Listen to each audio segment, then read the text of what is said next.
Okay, workshop video. What I'm doing today is I'm going to glue a fretboard of a guitar onto its neck, right? This one I've covered it up because I'm putting glue on it. It's going to get messy, and I've covered it up with masking tape. But this is a very beautiful rosewood fretboard with nice pearl inlays, and so you're not going to see how that looks in this video, but if you hunt around on my Facebook or whatever, you would see I have a picture of this. It's really nice. This is going on a mahogany neck, and why I'm doing this video is because this is a little different to the normal gluing process. Normal gluing a guitar, I've shown a few videos of it before, but this one is different because I'm using a hot type of glue. There's an old type of glue called hide glue, which is heated, and the advantage of it is that it dries very hard and crystalline, which is a nice joint to have in a music instrument to transfer vibrations and so on. And the other thing about it is that if I ever want to modify the guitar or repair it, and somehow have to remove the fretboard, which is very difficult because it's such a large surface area, I could heat, once I heat the fretboard again back to the same temperature that the glue was originally when putting it on, I can remove this fretboard very easily at that point and do structural repairs to the neck itself or the fretboard, or replace the fretboard, right? No other glue would allow me to do that, right? There's a couple other places on the guitar that I use that same glue for that same type of reason, like the part where the neck actually joins the body. It's both a reversible glue joint, and it's also, as I say, highly crystalline and transfers vibration as well. So this pot here has hot glue in it, which I've been dissolving and heating for the last day or so. And there's actually a thermometer down in there telling me that it's at the right temperature. Now, what's critical about this is that once I use that glue, hold on, actually, I'm going to turn off the aircon for that very same reason. Once I start to use the glue, once I dip into it and start putting it on the parts here, it's going to be rapidly cooling down. And in rapidly cooling down, it could gel and form like a, it starts off like a sort of syrup texture.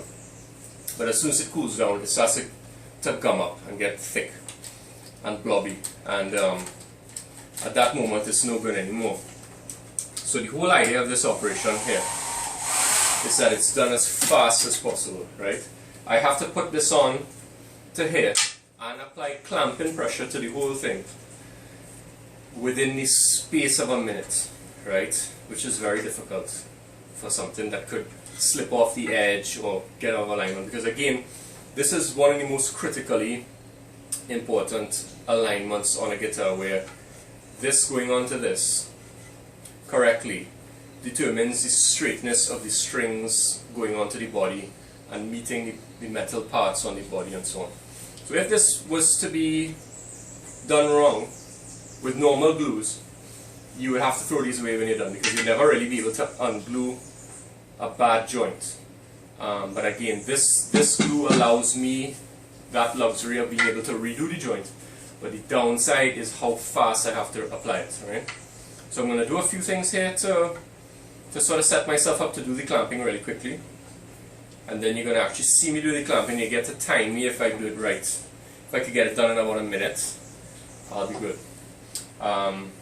So what I'm going to do now is literally just get the clamps ready. And I have a kind of unique clamping mechanism for this too. I'm not using actual clamps like this. This is what's normally used for wood joints. I'm going to actually be using an elastic band,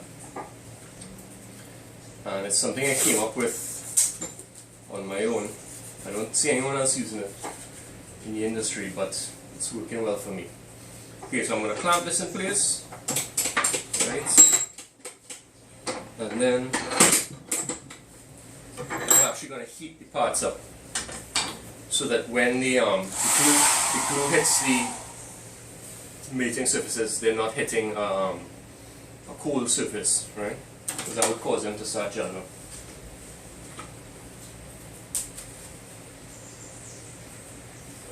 I've never seen anyone else do this. This is a method I've come up on my own. So if you see anyone else doing this, they've probably stolen it, right?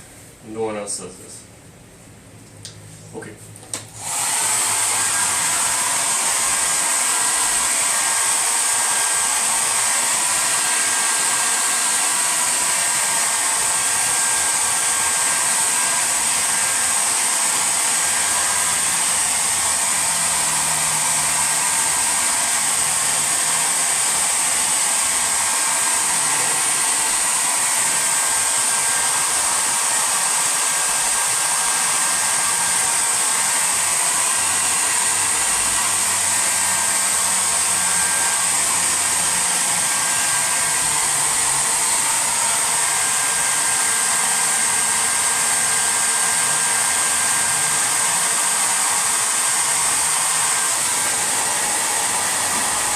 The brush I'm using, I want to be heated.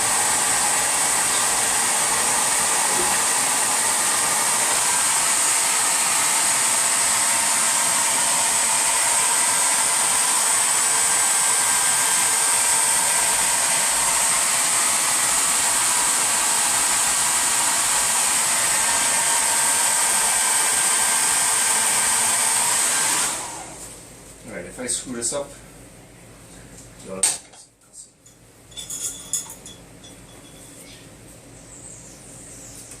one minute to get this right. Pretty much 1 minute.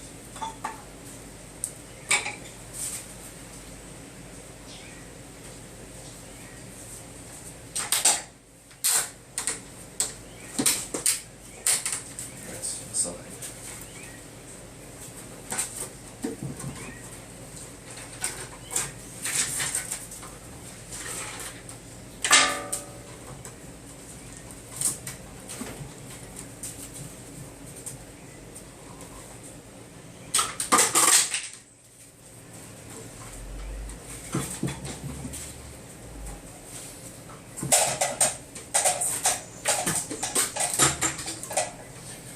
I actually put some little staples, some little metal pegs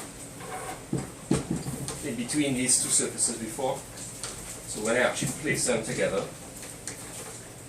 they sort of bite into each other and put the pieces in the right place.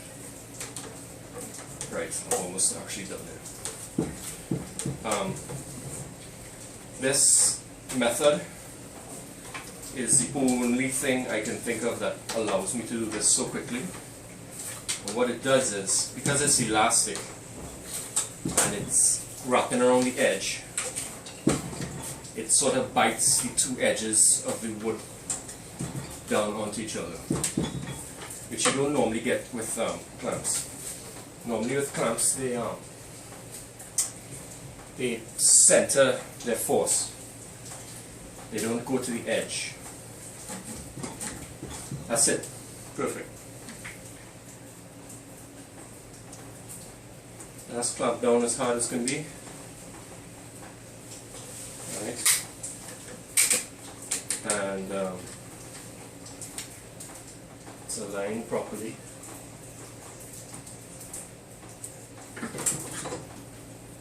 And I got it done in the right time. I didn't mess it up.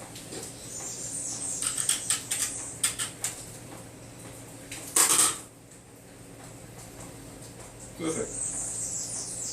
So this here is now a hide glued fretboard, which is pretty much one of the strongest types of glues. It sounds good in that it's very hard and crystalline and transfers vibrations well. And it allows me to do any repairs later on that may be necessary. Right, so that's a hide glued fretboard neck. If any of you are interested in guitar building and read about that, that's how it's done, and that's how quickly it has to be done. Because this has to be done so quickly and carefully and well prepared, it's not done in a production environment. If you buy a regular factory built guitar, the likelihood is that they use normal glues like this, which are good, but they're not reversible. And this allows you to, if I was using this all now, so I would be not even worrying about how fast things are going. But this one is very quick because like even here, the glue that I'm just saying has cured. I don't know if you're going to see that, but you can already see it's now a kind of booger texture, and that would no longer actually be usable. It had to be used when it was a little more liquid, as you see it. So that's it for now. I'm going to let that dry.